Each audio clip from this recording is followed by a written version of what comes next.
At exactly 2:17 a.m., my dead husband started coming home. My name is Grace Okafor, and this happened in Independence Layout, Enugu State, in the eastern part of Nigeria.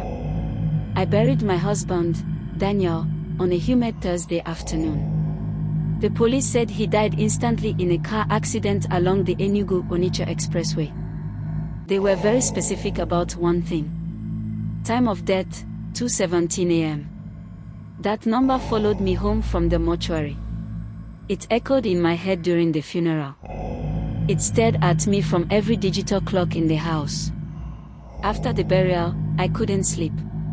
Grief is loud at night. Every sound feels like a message. Every shadow feels alive. People told me it was normal. They said the first few weeks would be the hardest. For nights after we laid him to rest, I heard the compound gate open. The gate had a stubborn creak Daniel always promised to fix. I was lying in bed, wide awake, when I heard that exact sound. I reached for my phone. 2:17 a.m. My heart started pounding. I told myself it was the wind. Harmattan season sometimes pushed the gate when it wasn't properly latched. Then I heard footsteps. Slow. Steady. Familiar. Daniel used to drag his right foot slightly because of an old football injury from his university days in soccer. It was subtle, but after 8 years of marriage, I could recognize that walk anywhere. Drag. Step. Drag. The footsteps stopped at my bedroom door. The handle turned slowly. I couldn't move. I couldn't even scream. The door opened. I felt the other side of the mattress sink, exactly the way it used to whenever he sat down to remove his shoes. The air felt heavier, colder. I shut my eyes tightly and prayed until morning. When I finally opened my eyes, sunlight filled the room. The door was closed. The house was silent. Everything looked normal. I convinced myself it was grief. Trauma can make the mind create things that feel real. The next night, at exactly 2:17 a.m., the shower turned on. Water rushed through the pipes. The bathroom lights flicked on. I forced myself out of bed and walked there, shaking. The bathroom was empty. But the mirror was covered in steam, as if someone had just taken a hot bath. That was when fear replaced denial. I installed security cameras inside the house. One in the living room, one in the hallway, one facing my bedroom door, and another outside in the compound. The first night after installation, I stayed awake with my phone in my hand, watching the live feed. 2:16 a.m. 2:17 a.m. Every single camera glitched at the same time. The screens went to static. For 7 full minutes. When the footage returned, the hallway light was on.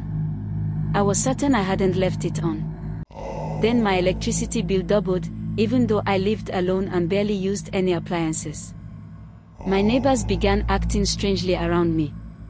One evening, my next-door neighbor finally spoke.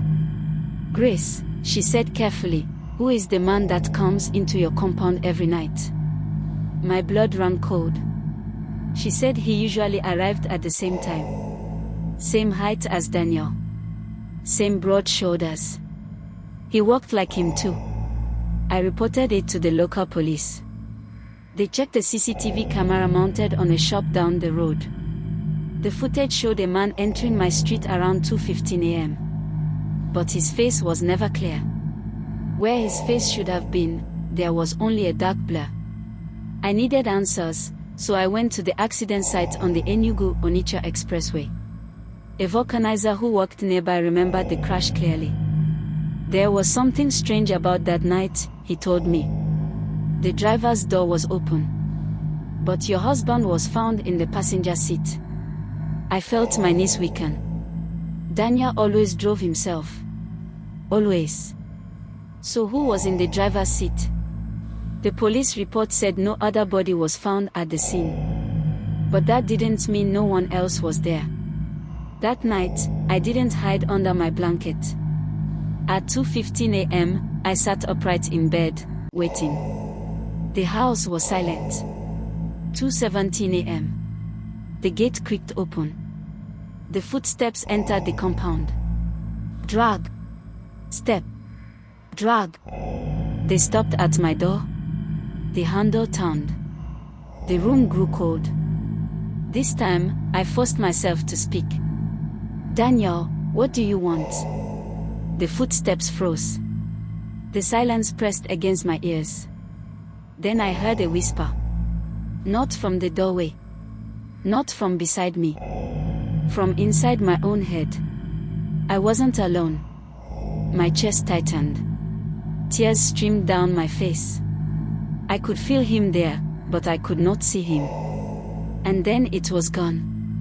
Morning came, bright and ordinary, as if nothing had happened. But everything had changed. Daniel did not die alone in that car. Someone else was there. Someone who never reported themselves. Someone who walked away from that crash. Or maybe someone who couldn't. I packed my belongings that same afternoon and left the house. I didn't bother selling it.